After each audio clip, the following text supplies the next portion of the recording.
Project 613, Day 16, the final installment about idolatry. As we've seen already, the prohibitions associated with idolatry are not just about straight up bowing down to an idol or accepting an idol as a god, but all of those things that connect us or associate us with idolatry or the heathens. There are specific prohibitions that are intended to keep us as far away from idolatry as possible. And today we'll learn more about these things.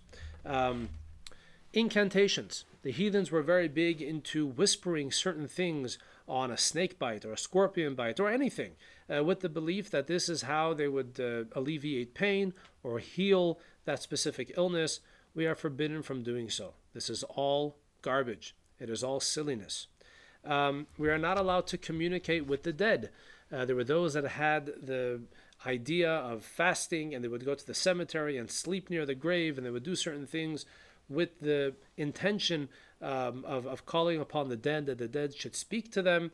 This is specifically prohibited. This does not mean that those who have passed away will never communicate with the living. This is a common Jewish idea, a common Jewish practice. We have it in many stories. We even have it in the Bible. However, to do so through idolatrous means that were promoted by the heathens, this is specifically prohibited. Previously, we learned about the process or the procedure called oiv and yidoini, two respective procedures that people would do in order to get into a trance and predict the future. In oiv, they would hear voices coming from their armpit. Yidoini, they would hear voices coming from the bone of a fowl, of a bird that they would put in their mouth. We are not allowed to inquire by these people about the future. Not only we're not allowed to do those things, we're not allowed to engage in asking these people to predict the future for us through these processes. There's a specific prohibition against witchcraft. We're not allowed to engage in that at all.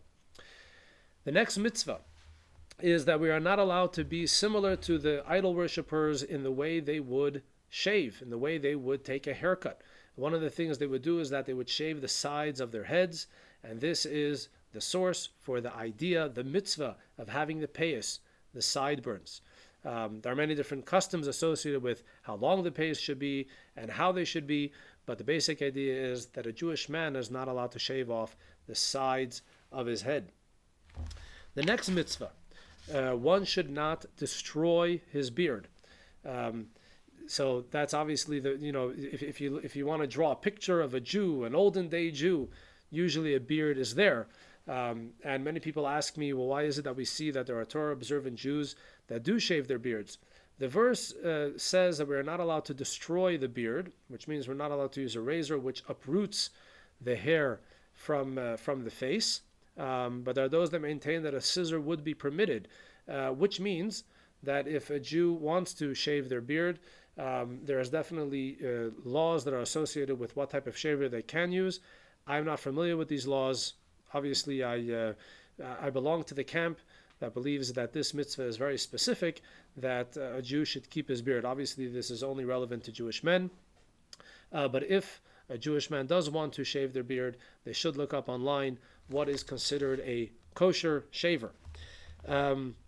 Moving right along, the idolaters, the heathens, one of their practices was that men would dress like women and women would dress like men. Not always, but even for certain occasions, they would trade clothing, and both of them are specific mitzvahs, the prohibition of a man dressing like a woman and a woman dressing like a man.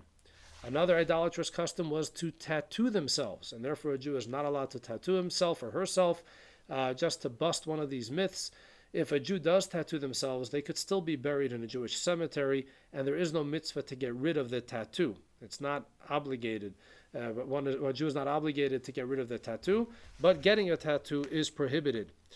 We are not allowed to lacerate ourselves. The heathens, when a loved one would die, they would gash themselves in grief.